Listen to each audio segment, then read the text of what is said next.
வணக்கம். உங்களை வேதியியல் தமிழிற்கு வரவேற்கிறேன். இன்னைக்கு நம்ம பார்க்க போறது டிஃபனோ டெம்ஜனோ ரீஅரேஞ்ச்மெண்ட்டை தமிழ்ல பார்க்க போறோம். இதுவரைக்கும் நம்ம சேனலுக்கு சப்ஸ்கிரைப் பண்ணாதவங்க சப்ஸ்கிரைப் பண்ணுங்க. டிஃபனோ டெம்ஜனோ ரீஅரேஞ்ச்மெண்ட்டை பார்க்கறதுக்கு முன்னாடி உங்களுக்கு டெம்ஜனோ ரீஅரேஞ்ச்மெண்ட்டை ஞாபகப்படுத்த விரும்புகிறேன்.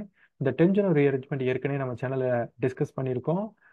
ஏன் இதை ஞாபகப்படுத்த விரும்புகிறேன் அப்படின்னா, டெம்ஜனோ ரீஅரேஞ்ச்மெண்ட்டில் இருக்கக்கூடிய பெரும்பாலான வினை வழிமுறை படிகள் வந்து டிஃபனோ டெம்ஜனோ ரீஅரேஞ்ச்மெண்ட்லேயே நடக்கும். சரி, நம்ம இப்போ டிஃபனோ டெம்ஜனோ ரீஅரேஞ்ச்மெண்ட்டை பார்ப்போம். இந்த வினையில் என்ன நடக்குதுன்னு பார்த்தீங்க அப்படின்னா, ஒரு பீட்டா அமினோ ஆல்கஹால் வந்து சோடியம் நைட்ரைட் அசிட்டிக் ஆசிட்டை பயன்படுத்துகிறப்ப அது மறுசீரமைப்பு அடைந்து உங்களுக்கு அதனுடைய கார்பனைல் காம்பவுண்டா கொடுக்கக்கூடிய வினையை தான் நம்ம டிஃபனோ டெம்ஜனோ ரீஅரேஞ்ச்மெண்ட் அப்படின்னு சொல்கிறோம். இந்த வினை எதன் வழியா நடக்குதுன்னு பார்த்தீங்க அப்படின்னா, முதல்ல வந்து டயசர்டேஷன் நடந்து அதை தொடர்ந்து உங்களுக்கு வந்து பார்த்தீங்கன்னா கார்பன் கார்பன் பாண்ட் வந்து மைக்ரேட் ஆகி உங்களுக்கு இந்த கார்பனைல் காம்பவுண்ட் ப்ராடக்ட் வந்து கிடைக்குது. ஸோ இங்கே என்னென்ன அமிலங்களை பயன்படுத்தலாம் அப்படின்னு பார்த்தீங்க அப்படின்னா, நம்ம முன்ன பார்த்த மாதிரியே சோடியம் நைட்ரேட் அசிட்டிக் ஆசிட்டை பயன்படுத்தலாம். அதே போலவே நைட்ரஸ் ஆசிட்டையும் பயன்படுத்தலாம். அடுத்து இந்த வினையோட வினை வழிமுறையை பார்த்துருவோம். இந்த வினை வழிமுறை வந்து நான் ஏற்கனவே சொன்ன மாதிரி டெம்ஜனோ ரீஅரேஞ்ச்மெண்ட்ல இருக்கக்கூடிய பெரும்பாலான படிகள் வந்து இங்கேயும் வரும். ஸோ ரெண்டும் பார்த்தீங்கன்னா மோஸ்ட்லி சிமிலராக இருக்கும். என்னன்னு பார்த்தீங்க அப்படின்னா, முதல் படியில் ஜெனரேஷன் ஆஃப் N2O3 எப்படி நடக்குதுன்னு பார்த்தீங்க அப்படின்னா, 2 நைட்ரஸ் ஆசிட் வந்து ஒரு அமிலம் முன்னிலையில் வினைபுரியுது. எப்படின்னு பார்த்தீங்க அப்படின்னா, ஒரு நைட்ரஸ் ஆசிட்டை வந்து பார்த்தீங்கன்னா புரோட்டான் ஏற்றம் அடையுது. அதை தொடர்ந்து இன்னொரு நைட்ரஸ் ஆசிட் வந்து பாருங்க, இங்க இருக்கக்கூடிய எலக்ட்ரான்கள் இங்க நகருது. இந்த எலக்ட்ரான்கள் இங்க நைட்ரஜனை தாக்குது. இதன் காரணமாக ஒரு வாட்டரை வெளித்தள்ளி உங்களுக்கு இந்த மாதிரி ஒரு ரியாக்டிவ் ஸ்பீசிஸ் கிடைக்குது. ஸோ அடுத்த படியில் என்ன நடக்குதுன்னு பார்த்தீங்கன்னா, ஒரு அமீன் வந்து டயசோனியம் சால்ட்டா மாறுறது. எப்படின்னு பார்த்தீங்கன்னா, இந்த அமீனை நம்ம எடுத்துக்காட்டா எடுத்துக்கலாம். ஸோ இந்த அமீன் வந்து இங்க இருக்கக்கூடிய ரியாக்டிவ் ஸ்பீசிஸ் கூட வினைபுரியுது. எப்படின்னு பார்த்தீங்க அப்படின்னா, நைட்ரஜன்ல தனித்த இரட்டை எலக்ட்ரான்கள் 2 இருக்கு. ஸோ இங்க பார்த்தீங்கன்னா இந்த நைட்ரஜன் வந்து 2 ஆக்சிஜன் கூட அட்டாச் ஆயிருக்கு. இதன் காரணமாக இந்த நைட்ரஜன் வந்து எலக்ட்ரான் டிஃபிஷியண்டா இருக்கும். ஸோ இப்போ இங்க இருக்கக்கூடிய எலக்ட்ரான்கள் இந்த நைட்ரஜனை தாக்குது. இதன் காரணமாக நைட்ரஜன் ஆக்சிஜன் பிணைப்பு உடையுது. ஸோ உடைந்து உங்களுக்கு HNO2, அதாவது இங்கிருந்து ஒரு ஹைட்ரஜனை எடுத்துக்கிட்டு இது HNO2 வந்து வெளியே போயிடுது.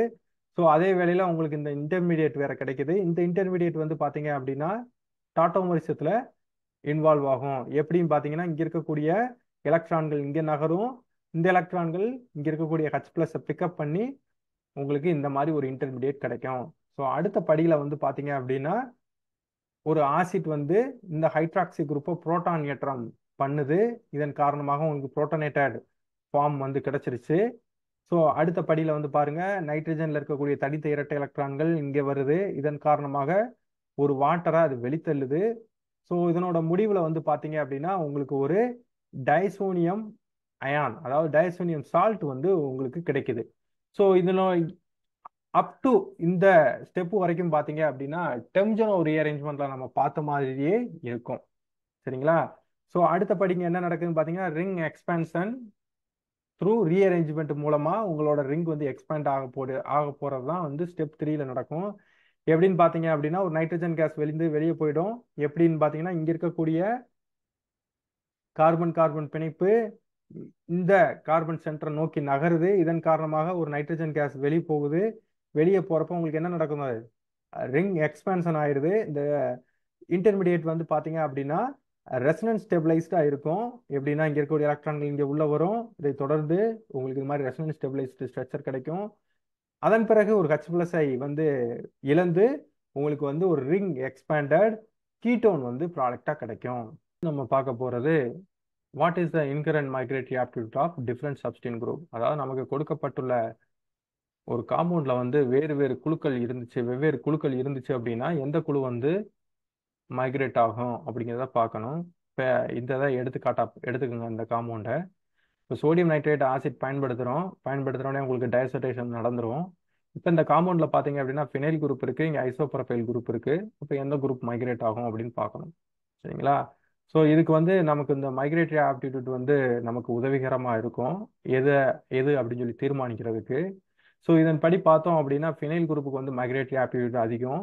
அது மட்டும் இல்லாமல் இந்த மைக்ரேட்டரி ஆப்டிடியூட் வந்து பார்த்தீங்க அப்படின்னா நம்ம ஏற்கனவே வந்து ஃபினக்கோல் ரீஅரேஞ்ச்மெண்ட்ல பார்த்த மைக்ரேட்டரி ஆப்டிடியூடும் இதுவும் வந்து சேமாக தான் இருக்கும்.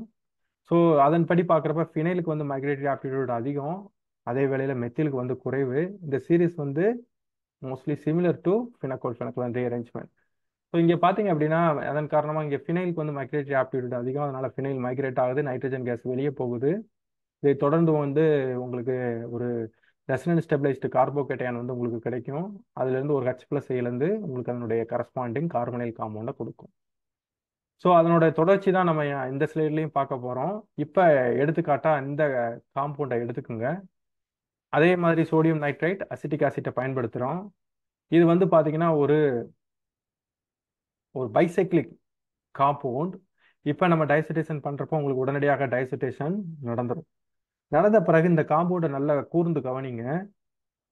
இங்கே ஒரு மெத்திலின் குரூப் வந்து இருக்கு. இங்கே வந்து ஒரு பிரிட்ஜ் ஹெட் கார்பன் இருக்கக்கூடிய ஒரு குரூப்பும் இருக்கு. இப்போ இந்த மாதிரி சுச்சுவேஷன்ல எந்த குழு மைக்ரேட் ஆகும் அப்படின்னு வந்து நமக்கு ஒரு குழப்பம் வரலாம். ஏன்னா நம்ம முன்னாடி வச்சிருக்கக்கூடிய இது படி பார்த்தோம் அப்படின்னா, நம்ம முன்னாடி பார்த்த மைக்ரேட்டரி ஆப்டிடியூட் படி பார்த்தோம் அப்படின்னா இந்த கார்பனுக்கு மைக்ரேட்டரி ஆப்டிடியூட் அதிகமாக இருக்கும். சரிங்களா? ஆனா இந்த மாதிரி பைசைக்கிளிக் கேஸ்ல நம்ம எப்பவுமே ஒரு விதியை வந்து ஞாபகம் வச்சுக்கணும். அது என்ன விதி அப்படின்னு பார்த்தீங்க அப்படின்னா, பிரிட்ஜ்டு பைசைக்கிளிக் காம்பவுண்ட்ஸ்ல எப்பவுமே மெத்திலின் குரூப் தான் ப்ரிஃபரன்ஸாக மைக்ரேட் ஆகும். பிரிட்ஜ் கார்பன் மைக்ரேட் ஆகாது. சரிங்களா? ஸோ இதன்படி பார்க்குறப்ப இங்கே இருக்கக்கூடிய மெத்திலின் குரூப் தான் உங்களுக்கு மைக்ரேட் ஆகும். மைக்ரேட் ஆகிறப்ப உங்களுக்கு நைட்ரஜன் கேஸ் வெளியே போய் உங்களுக்கு இந்த மாதிரி ரெசனன்ஸ் ஸ்டெபிளைஸ்டு கார்போகேட்டையான் வந்து உங்களுக்கு கிடைக்கும். அதை தொடர்ந்து ஒரு H+ இழந்து உங்களுக்கு ஒரு கீட்டோன் ப்ராடக்டாக கிடைக்கும்.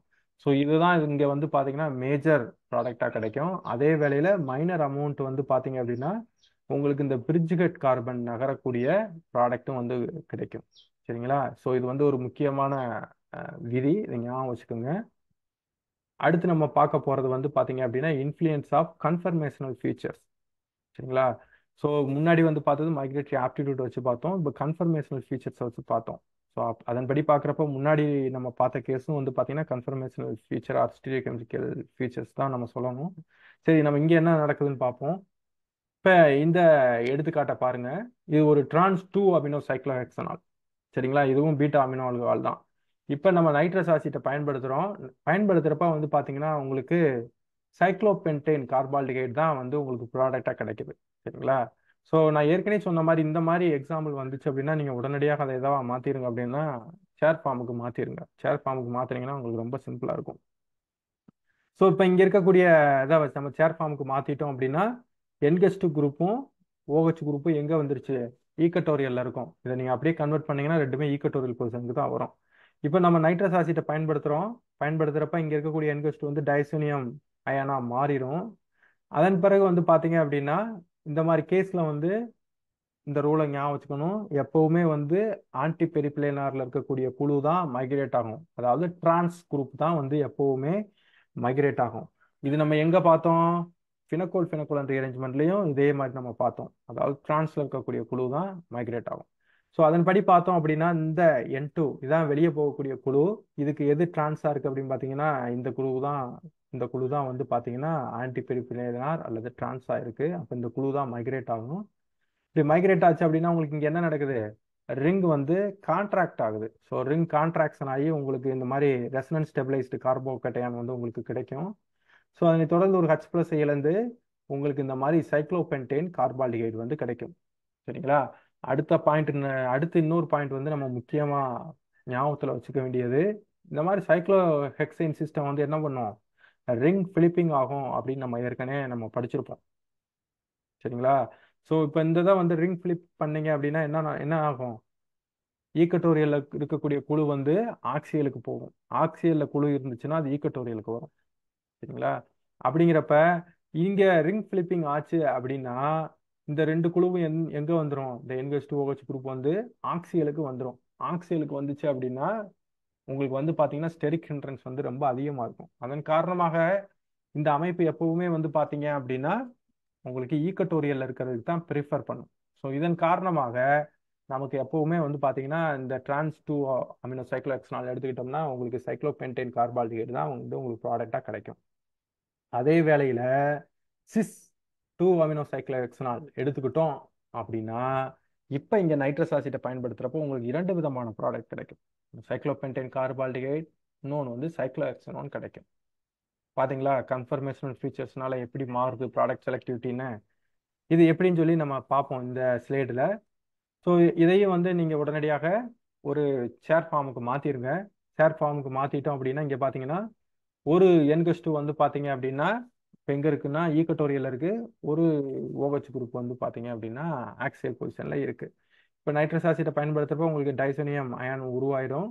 உருவான பிறகு இங்கே பார்த்தீங்க அப்படின்னா எந்த குழு வந்து டிரான்ஸா இருக்கு, ஆன்டி பெரிப்ளேனரா இருக்கு பார்த்தோம் அப்படின்னா இங்கே இருக்கக்கூடிய குழு தான் இருக்கு. அப்போ இந்த குழு வந்து மைக்ரேட் ஆகும், N2 கேஸ் வெளியே போகும். உங்களுக்கு இந்த மாதிரி ரெசனன்ஸ் ஸ்டெபிளைஸ்டு கார்போகேட்டையான் வரும். இதுலேருந்து H+ இருந்து உங்களுக்கு சைக்ளோபென்டேன் கார்பால்டிஹைட் வந்துடும். சரிங்களா?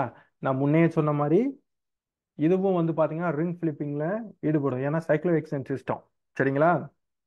அப்போ ரிங் ஃபிளிப்பிங் ஆச்சு அப்படின்னா நம்ம ஏற்கனவே சொன்ன மாதிரி ஆக்சியல்ல இருக்கக்கூடிய குழு ஈக்குவட்டோரியலுக்கு போகும். ஈக்குவட்டோரியல் இருக்கக்கூடிய குழு வந்து ஆக்சியலுக்கு வரும். ஸோ அதன்படி இது ரிங் ஃபிளிப்பிங் ஆயிடுச்சு அப்படின்னா உங்களுக்கு என்ன நடக்கும்? இப்போ நைட்ரஸ் ஆசிட் பயன்படுத்துனீங்க அப்படின்னா உங்களுக்கு ஒரு டைசோனியம் அயான் வரும். இப்போ இந்த இதில் பார்த்தீங்க அப்படின்னா எந்த குழு வந்து எக்ஸாக்டா ஆன்டி பெரிப்ளேனரா இருக்கு அப்படின்னு பார்த்தீங்க அப்படின்னா இங்கே இருக்கக்கூடிய ஹைட்ரஜன் தான் இருக்கு. அப்போ என்ன நடக்கும்? ஹைட்ரஜன் தான் மைக்ரேட் ஆகும். ஸோ ஹைட்ரேட் அயான் மைக்ரேட் ஆச்சு அப்படின்னா உங்களுக்கு N2 வெளியே போயிடும். வெளியே போய் உங்களுக்கு இது மாதிரி ரெசனன்ஸ் ஸ்டெபிளைஸ்டு கார்போகேட்டையான் வரும். இதனை தொடர்ந்து உங்களுக்கு ஒரு ஈனால் கிடைக்கும். அந்த ஈனால் வந்து குயிக்காக டாட்டோமரைஸ் ஆகி உங்களுக்கு கீட்டோன் கிடைக்கும். ஸோ இந்த மாதிரி கன்ஃபர்மேஷனல் ஃபீச்சர்ஸ்னால நம்ம டிரான்ஸ் 2 அமினோஸ் சைக்ளோஹெக்சானால் எடுத்துக்கிட்டோம் அப்படின்னா நமக்கு சைக்ளோபென்டேன் கார்பால்டிஹைட் கிடைக்கும். அதே வேளையில சிஸ் எடுத்துக்கிட்டோம் அப்படின்னா நமக்கு இந்த மாதிரி 2 ப்ராடக்ட்டுமே கிடைக்கும். ஸோ அடுத்து இந்த எடுத்துக்காட்டை பாருங்க. இப்போ நம்ம என்ன பண்ணியிருக்கோம் அப்படின்னா இதில் வந்து பார்த்தீங்கன்னா கன்ஃபர்மேஷனாக லாக் பண்ணுறதுக்கு, அந்த கன்ஃபர்மேஷனல் சேஞ்சை லாக் பண்ணுறதுக்கு நம்ம ஒரு டெர்ஷரி பியூட்டைல் குரூப்பை போட்டிருக்கோம். ஸோ இந்த குரூப்பை என்ன சொல்லுவாங்கன்னா ஆங்கரிங் குரூப் அப்படின்னு சொல்லுவோம். இப்போ இங்கே நைட்ரஸ் ஆசிட்டை பயன்படுத்துகிறப்ப நமக்கு வந்து பார்த்தீங்கன்னா இங்கே நம்ம எப்பயும் பார்க்கக்கூடிய ரீஅரேஞ்ச்மெண்ட்டே நடக்காமல் வித்தியாசமாக ஒரு ஈபாக்சைடு வந்து கிடச்சிருக்கு. சரி, ஏன் கிடச்சிருக்குன்னு சொல்லி நம்ம பார்ப்போம். ஸோ இதை வந்து பார்த்தீங்க அப்படின்னா முதல்ல ஒரு சேர் ஃபார்முக்கு மாற்றுங்க. சேர் ஃபார்முக்கு மாற்றினீங்க அப்படின்னா ஒரு ஆக்சியல்ல OH இருக்கு. இங்கிட்டு அதே மாதிரி ஆக்சியல்ல என்கஸ்ட் குரூப் இருக்கு. இப்போ நைட்ரஸ் ஆசிட்டை பயன்படுத்தணும்னா உங்களுக்கு வந்து டைசர்டேஷன் ஆகிடும். ஆன பிறகு வந்து பார்த்தீங்கன்னா இதனால ரிங் ஃபிளிப்பிங் ஆக முடியாது. என்ன காரணம் அப்படின்னா பின்னாடி வந்து ஒரு அதாவது இந்த பொசிஷன்ல ஒரு ஆங்கரிங் குரூப் போட்டிருக்காங்க, டெர்ஷரி பியூட்டைல் குரூப். அது வந்து அதனால ரிங் ஃபிளிப்பிங் ஆக விடாது. சரி, இப்போ பார்த்தீங்க எந்த குழு வந்து பார்த்தீங்கன்னா எக்ஸாக்டா ஆன்டி பெரிப்ளேனரா இருக்கு அப்படின்னு பார்த்தோம்னா அதாவது டிரான்ஸ் பொசிஷன்ல இருக்குன்னா எந்த குழுவுமே இல்லை. சரிங்களா? எந்த குழுவும் இல்லை. அப்போ என்ன நடக்குது அப்படின்னா உடனடியாக ஆக்சிஜன்ல இருக்கக்கூடிய லோன் பேர் வந்து இந்த பொசிஷனை தாக்கி N2 கேஸை வெளியே தள்ளி உங்களுக்கு இந்த இதில் வந்து பார்த்தீங்க அப்படின்னா ஈபாக்சைடு வந்து ப்ராடக்டாக கிடைக்குது. சரிங்களா? இது கொஞ்சம் வித்தியாசமா இருக்கு. அடுத்து நம்ம பார்க்க போறது சில எடுத்துக்காட்டுகளை பார்ப்போம். முதல் எடுத்துக்காட்டு இந்த எடுத்துக்காட்டு பார்த்தீங்க அப்படின்னா ஒரு பிரிட்ஜ்டு பைசைக்கிளிக் இருக்கக்கூடிய ஒரு காம்பவுண்டு.